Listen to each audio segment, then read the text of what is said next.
ഇതാ പാഷാണം കൊച്ചമണിയുടെ സാരിയല്ലേ? പാഷാണം കൊച്ചമണിയോ?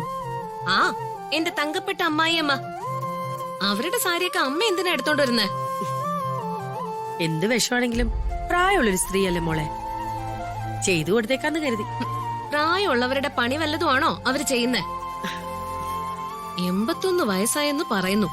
പക്ഷെ നടക്കുന്നത് 18-കാരിയായിട്ട്.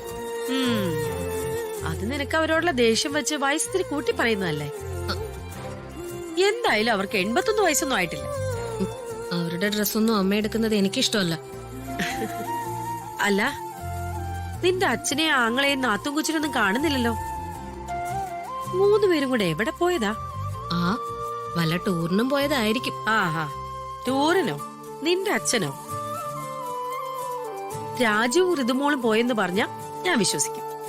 പക്ഷെ നിന്റെ അച്ഛൻ എന്നെ കൂടാതെ എങ്ങോട്ട് പോവില്ല. ഒരിടത്തുനിന്ന് പച്ചവെള്ളം കുടിക്കുകയില്ല, ഒരു ചായക്കട പോലും കേറുകയില്ല. ഓ, ഒരു അച്ഛൻ സ്തുതി.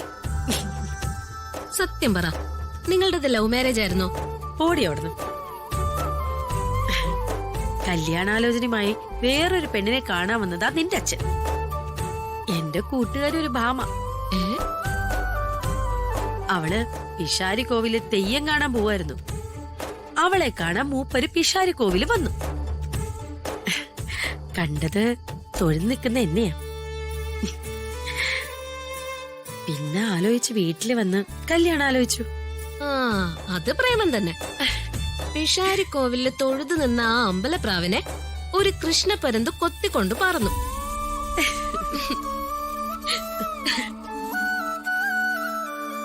ദേ, അന്തിപ്പങ്കത്തിലെ പരുന്തേ പറന്നു വരുന്നുണ്ട്. ഓടി കളിയാക്കാതെ. പറഞ്ഞു തീർന്നില്ല, ആളിങ്ങെത്തി. ദൈവമേ, ആയുസ്സും ആരോഗ്യം കൊടുത്തേക്കണേ. അല്ലമ്മേ, രാജു ഋതുമോളും കൂടെ ഇല്ലല്ലോ.